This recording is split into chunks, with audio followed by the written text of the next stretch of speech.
Well, good afternoon. Those of you who are here, thank you for joining us today for our COVID-19 Moving Forward webinar. For those of you who are not familiar with the Zoom platform, I will just mention to you, I've got everybody by default, all the attendees of the webinar today muted, because otherwise we end up with audio issues between your mic, your speaker, all that. But if you do have a question, what I encourage you to do is take advantage of the chat feature.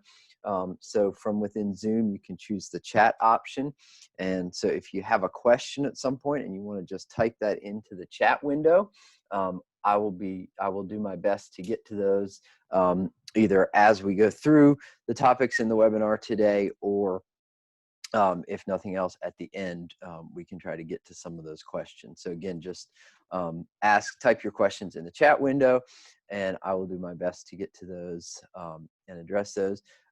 If your question, though, is of a more specific nature about your particular event or something like that, and you want to just reach out to me directly afterwards, that's fine as well. So either way, but again, I welcome any follow-up questions, general questions, whatever.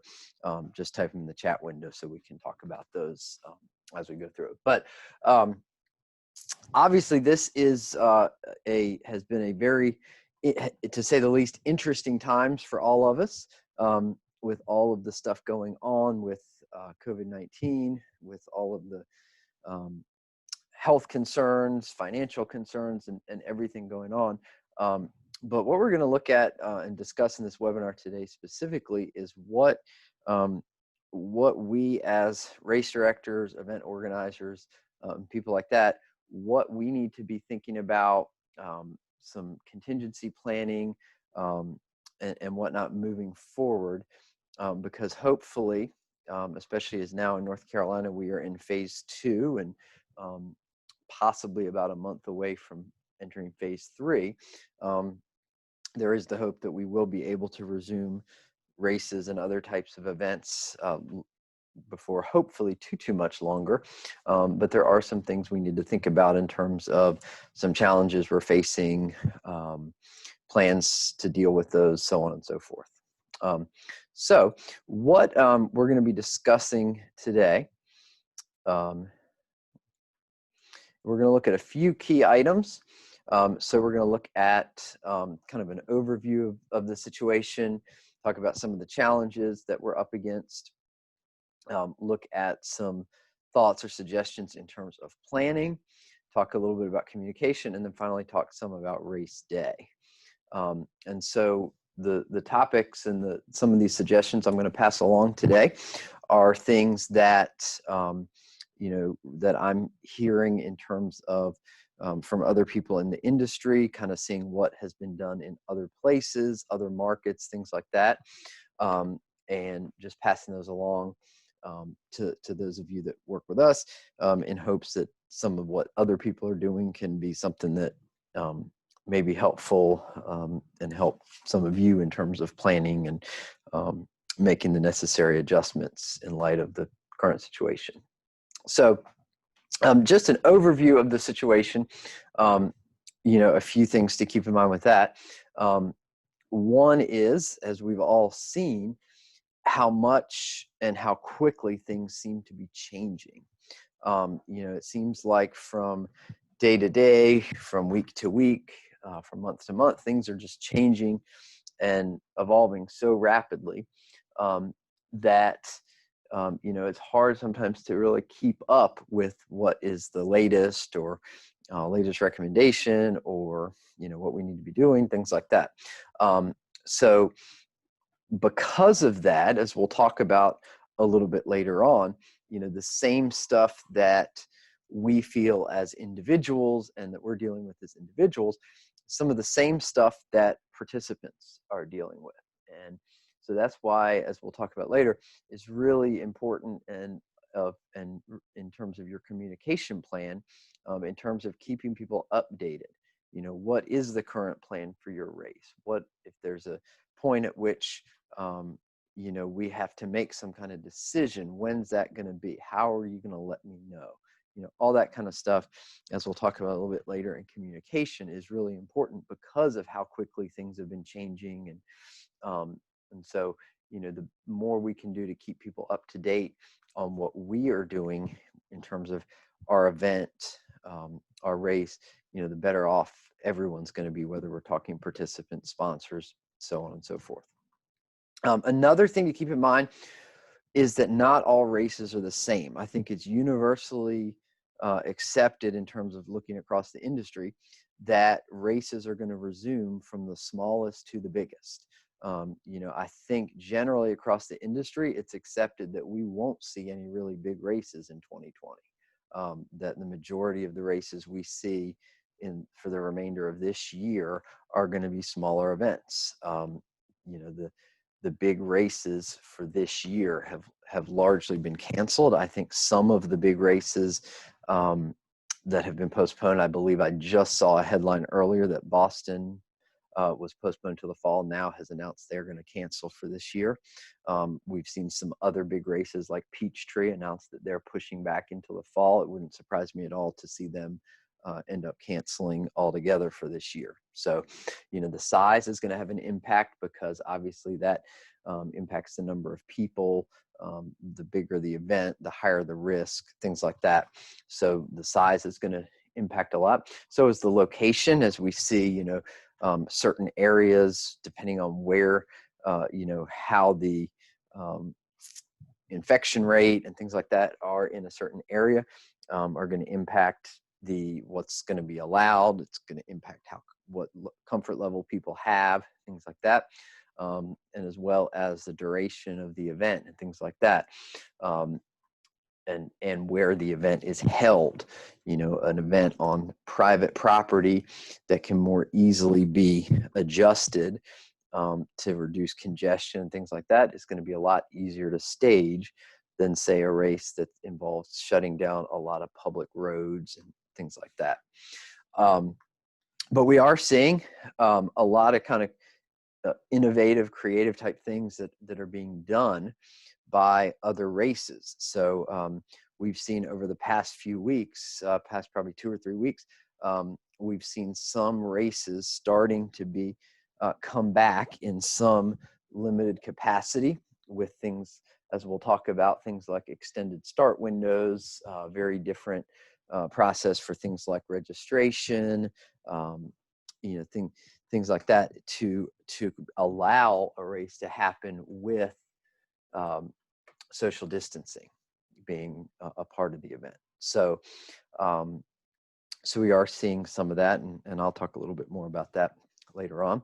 Another thing in terms of when we're just looking at a broad overview of things is the importance of being realistic. So trying to think what is realistic to expect this year. I think, for example, I don't think anybody is going to have a record year in terms of number of runners, amount of money raised, things like that. I think it's, in terms of being realistic, it's important to think that this, if for those of you who are able to move forward with a race of some capacity this year, it's probably going to be a down year. So if we know that going in and we plan accordingly, make our goals accordingly, we're probably less likely to be disappointed by that, in looking in terms of all of what's going on and how that might impact between participants, between safety, possible event caps, the financial impact and what that's going to do to people's disposable income, ability to do things like go to races and whatnot. So I think within planning, it's important to think about how is that going to impact participation, fundraising, things like that.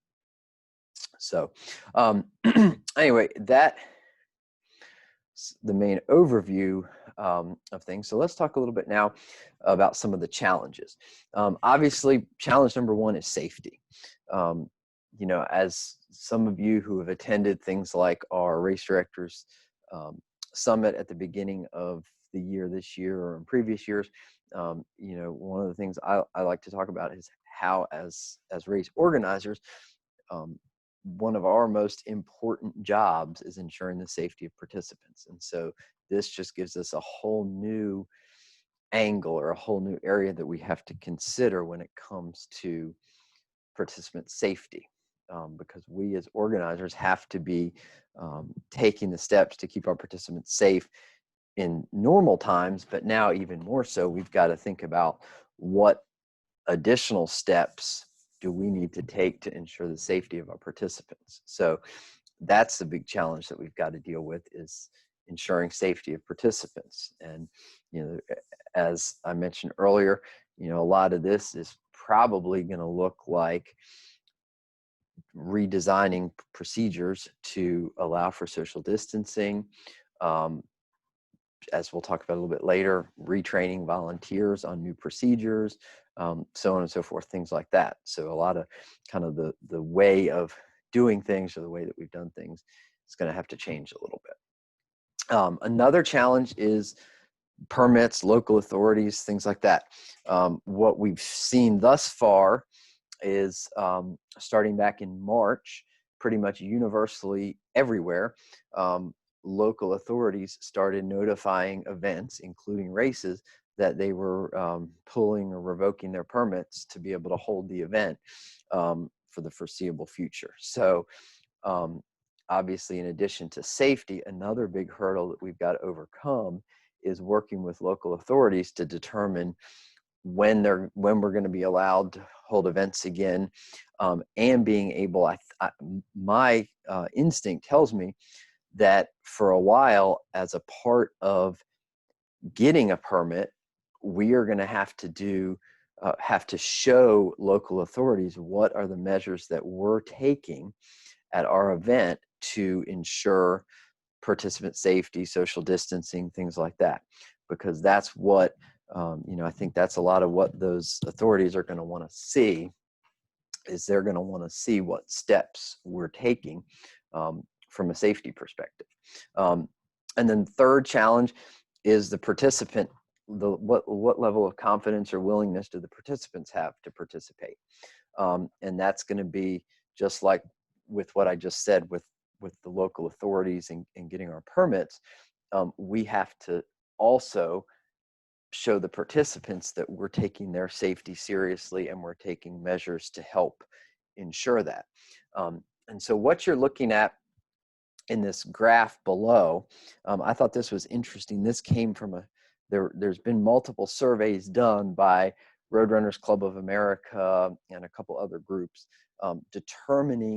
getting runners' perspectives on when and if they're going to be comfortable going back to a race. And so what this chart is asking people, at what participant level would you be comfortable going back to a race this year? And you notice that the smallest races have the most people being the most comfortable this year. So you notice under 5, to me, one of the critical thresholds here is this 500 number. So over half of the people polled said that they would be comfortable going back to a race of 500 or less this year. But starting at 501, less than half of the people polled say they'd be comfortable attending an in-person race of over 500 participants this year. So that, I think, tells us one thing about what participants are thinking, that at least perception-wise, they feel like smaller races are going to be a safer bet this year. And so again, I think that goes along with what we're seeing from a permit standpoint, that with gathering size limitations and stuff, that we're seeing smaller races more likely to happen, both from a logistical standpoint as well as from what participants are willing to support at this point. So in light of those challenges, I wanted to pass along a few recommendations and things to think about when planning your race for this year. And some of this is from, just my own analysis of the situation, as well as what I'm hearing from other people in the industry and whatnot. So one of the things that I would recommend to everybody and we're getting this same recommendation from other people in the industry too, is that every race that is scheduled for the remainder of the year, add a virtual event to their event. So even if you're still hoping or planning to have an in-person race, I think it's going to be really important to add a virtual race to your event this year. And there's really a couple of reasons for that. Number one, as you saw from that last graph on the screen, there are some people that are not going to be comfortable attending in-person races this year. And so you as an organizer can do all kinds of stuff to make your race safer and cleaner and all that. But there's some people who, they may not be comfortable yet. They may be in a higher risk category or have somebody like that at home, and it just may not be worth the risk to them to go to an event with more people gathering and things like that. So, so that's one reason it's important to add a virtual run component.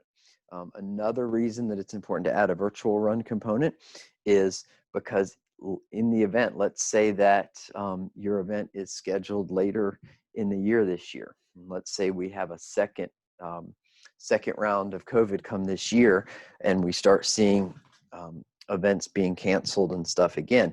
Well, by having a virtual run component, it gives you the ability to transition the race to a virtual event. And so that way you don't have to cancel the event. You can still have participants involved this year. You can still raise some funds this year, because one of the things that we've found is that races that cancel or skip a year typically are going to notice a pretty sharp decline in participants in the year they come back.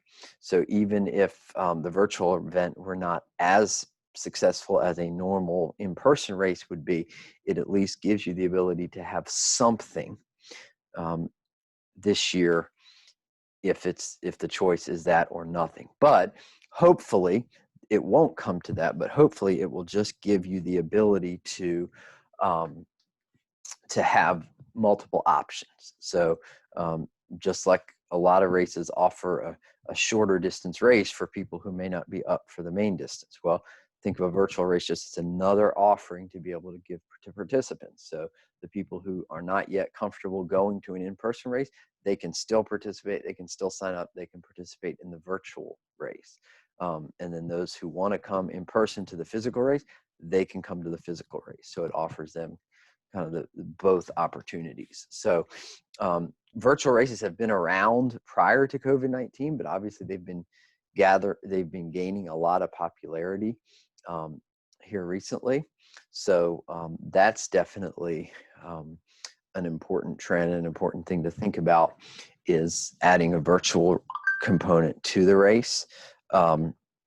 So that's one recommendation, and we're working right now with a lot of virtual events in terms of planning and helping run virtual races, help handle fulfillment, pretty much run the whole process of virtual runs. So for those of you who want to know more about it or how to set it up or need some help, feel free to reach out to us. We're happy to help give guidance and everything up to completely running a turnkey virtual race. So we're happy to do that as well. And second thought in terms of planning would be, I think what we're going to see as in-person races do come back is the need to limit mass gatherings. So when we're planning for stuff, we'll look at some specifics in a few minutes, but we have to think about where do people congregate at a race typically, and how can we cut down on that? So that's going to mean rethinking how we do registration, starting line, water stops, finish line, food, awards.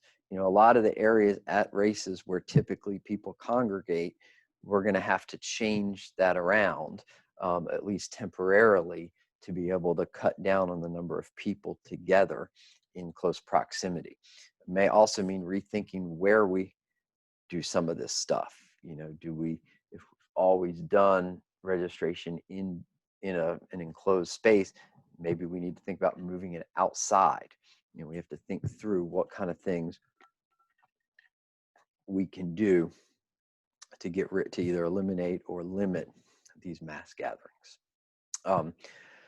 Another thought is registration periods. And so what I mean by that is right now we're really not seeing a whole lot of registrations going on for in-person races at the current time. I think people, as I mentioned earlier, it has a lot to do with confidence or I guess you could say lack thereof. People just don't know what to expect. They don't know what's going on. They don't know, when a race is going to come back, what, if they do come back, am I going to feel safe participating? Am I going to, and is it going to be safe to go? Or all those kind of questions. So, so some thoughts in terms of registration periods.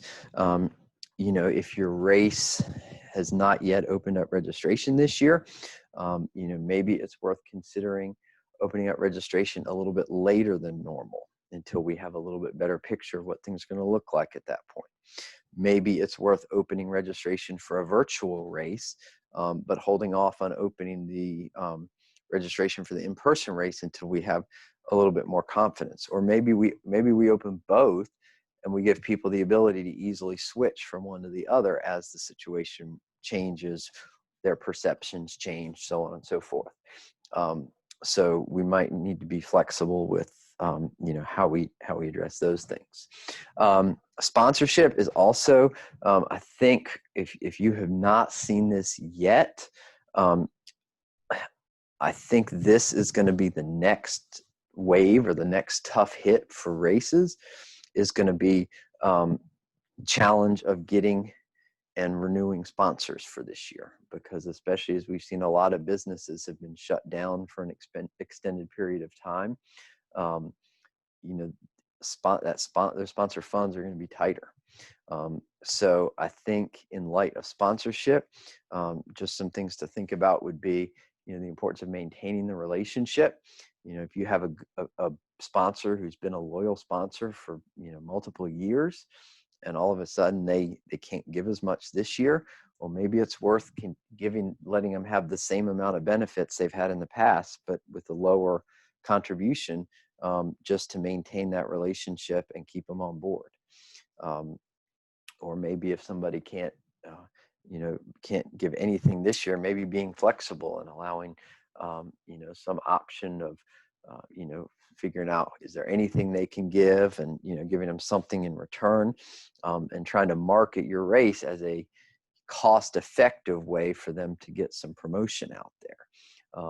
Because especially if you think about a loyal sponsor who's sponsored year after year, this is probably going to be a tough year for them. And so it's important to be flexible and, figure out what you can do to help them out this year.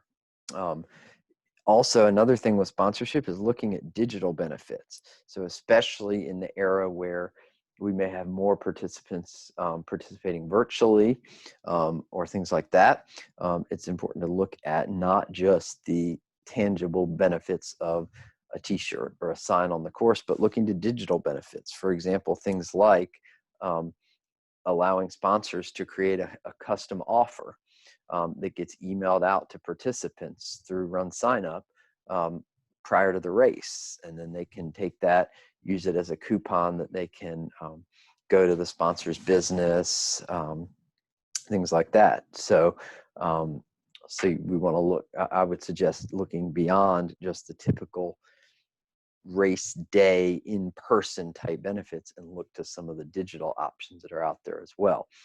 And so I'll be happy if for those who need more information, reach out to me. I'll be happy to send you more information about some of these, how you can set them up, all that good stuff. So those are some planning thoughts.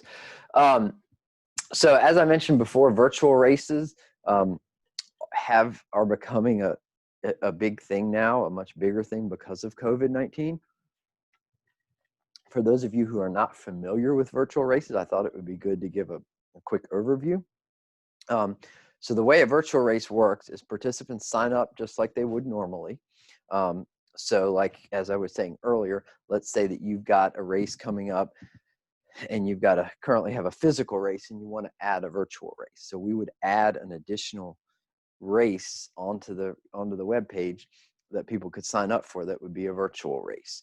And so they sign up online and they complete the distance on their own. So they oftentimes they don't have to do it at the exact time of the race.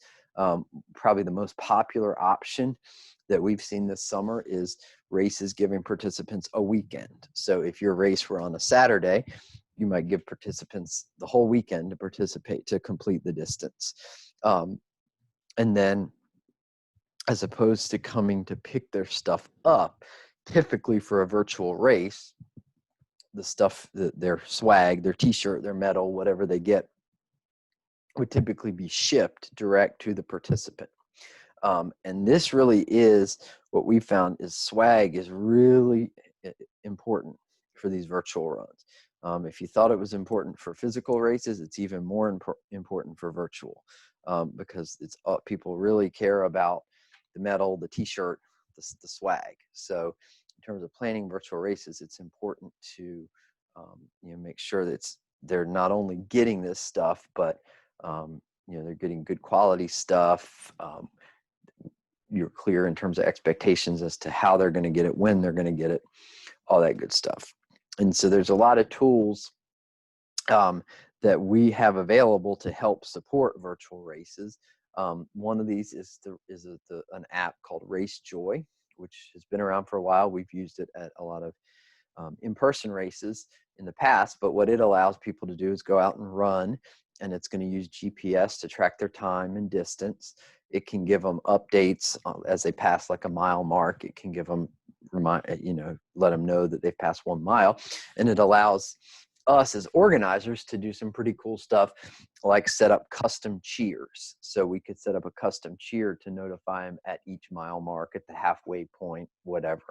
So we can set up some stuff like that, like cheers, messaging, things like that. It's also going to allow for through Race Joy submit participant results, so we can list them online. But we also have several other methods for result submission. So just because someone participates in a virtual race doesn't mean they don't get to see their time. So even with virtual races, we can still have a way for participants' results to be listed online. They can still see a finisher certificate with their name and their time and that kind of stuff. So even for a virtual race, we can still do that kind of stuff. Also with a virtual race, we have the ability to verify shipping address to make sure we're getting a valid shipping address since stuff's going out to that address. For virtual races, we can also do digital bibs too. So as opposed to them getting a printed bib, they could actually get digital bibs. And so we've done a mix of this. Some virtual races are doing digital bibs. Others are doing a physical one sent to the participants, so they have an actual tangible thing, but this is another option. And like I mentioned earlier, finisher certificates can be printed online, just like for a physical race. And just like for a physical race, it can be customized with the event colors and logos and all that stuff. So we can do all that stuff with a virtual race as well. So that's kind of the overview. Like I said, we're happy to help with the virtual race setup. So if it's something that you're interested in doing, you would feel free to reach out and let us know. Another area I wanted to discuss is registration. And so specifically looking at both online registration as well as a little bit of event day stuff, but we'll talk more about the event day stuff in a later slide when we talk about race day. But some things to think about with registration. As I mentioned earlier, one of the big things that we've got to address this year going forward is how much what is participants' level of confidence, and boosting their level of confidence to get them to sign up. I think one of the best ways to get people to be more comfortable, more confident, is with being flexible. So allowing deferrals right up until as late as it's feasible to do so. Um, Offering people the ability to do bib transfers, so they give their registration to somebody else, allowing them to switch from, say, a physical race to a virtual race or vice versa, possibly considering refunds as well.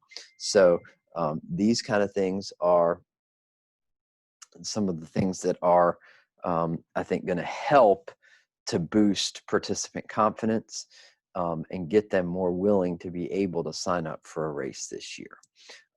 So even if some of these things are things that you're not accustomed to doing in the past, I think this year it's an important time to consider that and to consider being as flexible as possible, because I think that's what it's going to take to get people to start signing up again. I think the races that have a strict line in the sand, once you're signed up, that's it, you have no options, they're the races I think they're going to hurt the most getting people to sign back up for them. Whereas the ones that are more willing to be flexible with participants, I think are going to see people start to come back sooner. Another thing to definitely recommend checking with your if your organization has like a lawyer or law firm that you work with, check with them about waiver additions in relation to COVID-19. Everything along the lines of, somebody agreeing in the waiver that they're not going to participate if they've been exposed to COVID within the last however many days, if they're showing any symptoms, so on and so forth. But I would just, again, I'm not a lawyer, but I would recommend checking with your legal counsel to see what, if anything, should be added to that. Another thing that you might need to think about with registration is participant caps. So depending upon when and where your event is, you may be required to think about adding participant caps to be able to accommodate and host the race. So like if your race is your city says there's a max gathering size of 50 people at this time, you may need to think about participant caps as a way to limit the number of people who can sign up. Another concept, though, in addition to caps that could be used, is setting up different start waves, where instead of everybody starting at once, people would be assigned different start times. So we effectively limit the number of people who would be on the course at any one time, which would help spread people out on the course. It would help prevent the start from being a large congested area, things like that. So we can also help, if it's necessary, help with both participant caps and start waves, are things that can be easily set up using the Run Sign Up platform to be able to go ahead and have people sign up and be assigned to the start corrals at the time of registration. Another thing to think about is this idea of a hybrid event, which we're starting to see some of, and that would be kind of the idea of a race that would have both options of an in-person and a physical race, an in-person and a virtual race. And so the participant would get to choose which they're more comfortable with. They participate in whichever one they want to. I expect a lot of the events that look like this, the in-person race is going to be more spread out and not something where everybody shows up all at once, things like that. So those are some registration thoughts. Now, this chart I've got over on the side is also from a survey of runners, and it's asking them about what are some of the things that would make them more comfortable participating in a race. And you can see some of the different things that they were asked about were things like reduced field size, permitting refunds, permitting deferrals, things like that. So as we've talked about, the more flexible that you can be, the better off you are with that event. So those are a few registration things. I see a couple questions have come in, so I'm going to address those questions before we move on. So Lisa was asking, is there an extra fee for changing from an in-person event to virtual? I'm assuming that you mean in terms of what we charge for setting it up. In terms of setting up a virtual race, if you've already got an in-person race set up, we're not going to charge you anything extra to add a virtual component to it. But if we're going to help with fulfilling, shipping t-shirts and swag and that kind of stuff out, we're happy to do that, but that is obviously going to incur some additional costs because of things like postage and t-shirt costs and things like that. So there would be some costs with that stuff. So if that's something that you're interested in doing, feel free to reach out. We can give you what some of the different options are and give you a better idea of exactly what the costs would be incurred there. And then Lynn's asking, how could virtual participants be timed? They could be timed using the RaceJoy app, where they would install a free app on their phone. And when they run the race, it would track their time via GPS. That would be one option. The other option is if they don't want to install the app, or they don't want to run with their phone or whatever, if they use their watch, we could set up a way for them to submit their time online. Or another way they could do it is if they run with their watch, we could set up a simple way for them to submit their time along with a picture of their watch, and then that would allow them to submit it, and we could verify it. My recommendation in terms of a best practice is, if it's a race that has both an in-person and a virtual component, that we recommend having separate result sets for each. So essentially, the people who go there in person and we're actually on site timing it with RFID timing, it's going to be specific to it's going to be the people who are there are going to be listed in that specific result set. For those who are who run it via the RaceJoy app or some other method, and they're listed, it would be a separate result set. So basically, when somebody goes to the website, they would select, do you want to see 5K results or virtual 5K results? So it would be separated out like that. So that would be the way that we would track times for them. I see a couple of people have asked questions in terms of contracts and costs and that kind of stuff. So those, it looks like Marissa and Gary, I will reach out to you individually to deal with those questions specific to your races after this is over. So we can make sure we can address those. The couple other areas I want to discuss before we get into, before we wrap up today. One is communication. And I did allude to this idea of communication earlier.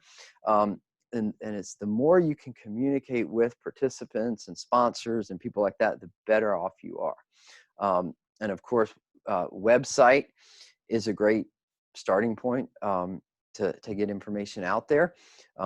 Both website and email seem in a way to be, for lack of a better way to put it, a more professional way to get information out than social media. Now, that's not to downplay the importance of social media, but social media is still certainly important. However, I think sometimes you're better served getting the word out via social media, but also having official messaging and stuff out through website and email. And as I said earlier, communicating things like, are we still on? At what point are we going to make a decision about that? Are there going to be additional things that the participants need to do or need to be aware of in terms of social distancing guidelines, safety, sanitation, anything like that that's going to be different? Like, if I'm a participant, do I need to bring my own water to your race? All those type things let them know. It's always better in a case like this to over communicate and err on that side, if anything. Another thing that I think is going to be important going forward is safety.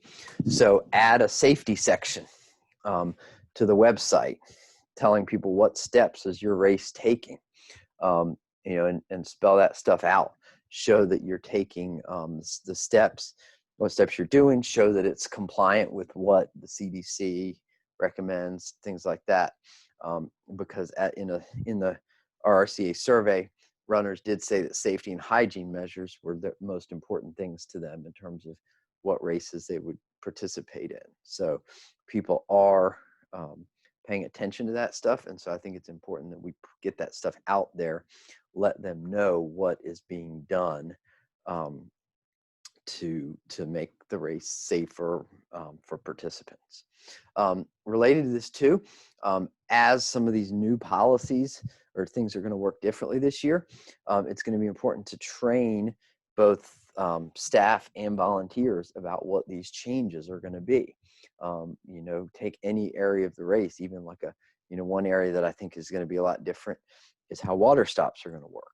Well, if we have a volunteer who's worked a water stop before, well, guess what? All of a sudden this year, it's going to be different. And so we've got to make sure we're training and communicating to volunteers, how they need to do things, because we can do a great job of spelling out our safety guidelines and documenting it and all that good stuff. But if we're not actually following, if one volunteer doesn't get the message and that one volunteer doesn't do their part, then all of a sudden we can have a big issue. So it's important not only to come up with these policies, but train everybody who's going to be there on them. So that's another important communication thing. I see Ryan's asking about awards for a hybrid event. So far, the majority of races are not allowing virtual participants to be eligible for awards. Most events that have both an in-person and hybrid, or in-person and virtual event, are only doing awards for the people at the in-person event. I think we may see some races start to add some awards for the virtual component. My first instinct would be, though, I think probably the best practice would be to have separate awards for, maybe not necessarily going to age groups and all that, but have separate awards for the virtual participants from the in-person participants, both from having an equitable playing field, as well as from how those awards would be distributed. The last thing I wanted to talk about was some thoughts on what might look different on race day or race weekend. So what some of these thoughts, some of these ideas are, looking at some of the major areas of race day and how it might look different for COVID-19. So one area first area is registration. So what we're seeing with what we're hearing in terms of races, the few races that have been coming back, and what we're seeing is probably going to be happening as we move forward this year. Online registration is going to happen via participants' own devices. So trying to minimize or get rid of things like kiosks and places where a lot of people are touching, and moving to participants bringing their own device, signing up on their own device, and not so much having people congregate around where they're using shared pens to fill out paper forms, or they're using a kiosk to register, things like that. Also, when we do have devices like check-in devices and stuff, we have the volunteers as the only one touching them. We'd have each a device assigned specific to that one volunteer, that gets sanitized before and afterwards, things like that. Packet pickup, some races have, instead of assigning devices, have volunteers bring their own device. I don't think that's, I think if we have a device that gets sanitized before and after, I think it's fine as long as it's used by a specific volunteer. The other thing I think that's going to become necessary is extended packet pickup times. So as opposed to having an hour and a half of packet pickup on race day, it may be necessary to have a rolling window over a couple of days before the race where people can come pick their stuff up. As a part of packet pickup too, I think we're going to need to think about how we can ensure distancing within packet pickup. So having lines, tables, things like that set up so we are keeping people, keeping social distancing at those times when people do pick up. One idea I've seen thrown out there is basically a drive up or drive through packet pickup, where instead of people are coming into a building, we might have a couple of pop-up tents set up and the participant simply drives up. The volunteer with mask and protection, gloves, that kind of stuff, basically gets the person's stuff, hands it to them, they drive away, the next person drives up. So that's one concept that I've seen in terms of a way to do packet pickup. Starting line is another area that, of course, often gets congested. And so some of the things I think we're going to see with starting lines are going to be much longer line spaced out leading up to the start, which is going to require a much larger area than we may have in the past. We may also see a wave start, where instead of everybody starting all at once, we might start somebody every 15 seconds, start one person every 15 seconds over a much wider time frame.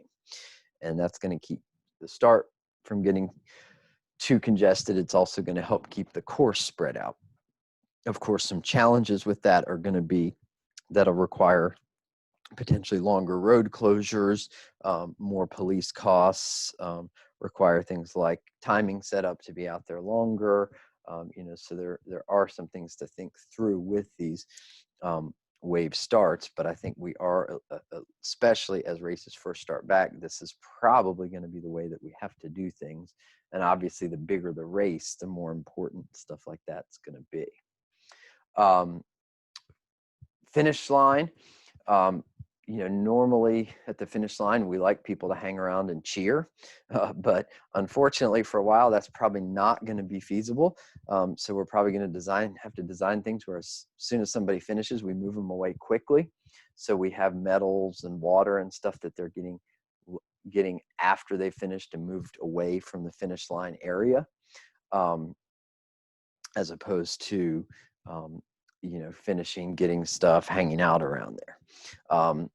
Results, I think one of the things that we, as a timing company are going to do is push people towards online results. So probably for a while doing away with things like printed results, results kiosks, things like that cause people to group together, but instead move people towards simply using their own device to find their results online, rather than congregating in a spot to look at those results.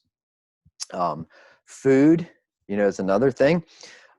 So I think some things we'll see with food, some people are suggesting to eliminate food. I don't necessarily think we have to totally do that, but I think probably a best practice is going to be to go to individually wrapped food. That ideally a volunteer with a mask and gloves is handing out the individually wrapped packets of food, so we don't have anything that a bunch of participants are touching. And then by being individually wrapped, we don't have to worry about people touching and that kind of stuff. Related topic to that is water stops. Some areas I've already heard have completely told races you cannot have a water stop, so participants are being required to bring their own water. The other thing I think, if my gut tells me is we may not see quite that extreme everywhere, but I think the areas that do allow water stops are going to require it to be um, probably single-use, touch-free water stops, where instead of having like a big dispenser that the volunteers are handing out open cups, I think what we'll probably have to see, at least for a while, is water stops being like individually sealed bottles of water that the participant would use and throw away. So we don't have the risk of an open cup that could be contaminated. A common thing, like, when participants grabbing a cup or a volunteer handing out an open cup, just has some more potential for contamination or infection there. So I think that's another thing that we're going to see. But among all of these, probably one of the best things I can stress is, as looking at all this, kind of speculating about what we're going to see as the rest of this year plays out. One of the best things that we can all do is stay in touch with our local government officials, local health department, in terms of getting the guidance in terms of what's going to be allowed, what's going to be recommended in terms of best practices, so on and so forth. So we know in terms of planning what we need to plan for. And so we can plan accordingly. I think it's also a good idea, to look at some of these type things and start thinking now, even if your race is quite a bit later in the year, start thinking now about, what's our plan going to be if we have a limited amount of, have a limit to how many participants can gather at a time. So what are we going to do? How are we going to address that if that's a concern? Or if we're not able to have water stops, how are we going to communicate that to participants? If, so on and so forth. Think through what some of these different possible scenarios are, and then how you would deal with that and how you would address that. So that would be something, I think, one of the most important things to do, is to be in contact with those people and getting updates from them. I see a couple of questions have come in. One about liability insurance. I have not heard of people specifically having problems with liability insurance. I have heard that I have heard speculation that the cost of liability insurance is going to go up a little bit because of COVID. I've also heard that not specific to liability insurance, but cancellation insurance. Most race cancellation policies have an exclusion for COVID now. So even if you purchase cancellation insurance, which, by the way, I think is a good idea, most of them have a policy now that would exclude COVID, so you would not get any payout in the event of another wave of COVID. A couple of people asking about, will the slides be shared? Sure, I'll be happy to share the slides. This whole webinar is also going to be recorded and put on YouTube as well. So those were the major topics that we went over today, that I wanted to go through in terms of looking ahead, and what thoughts and what I've been hearing across the industry in terms of races for this year. So if you have anyone has any further questions, feel free to put those in the chat window. Or also, if you have a specific question about your event, feel free to email me. You see our main website and email there. My personal email is just James, James, @runtheeast.com. So feel free to reach out to me directly with any questions as well. As we know more, I'm going to keep in touch, keep following industry trends, keeping up with what's going on with what we're hearing, what looks like any new news, any developments, that kind of stuff. As much as I'm aware of these things, I will continue to pass those along by email, possibly future webinars, that kind of stuff. So thank you all for attending today. Hopefully it was helpful. If you have any further questions, any feedback, feel free to reach out to me directly, and have a great rest of your day.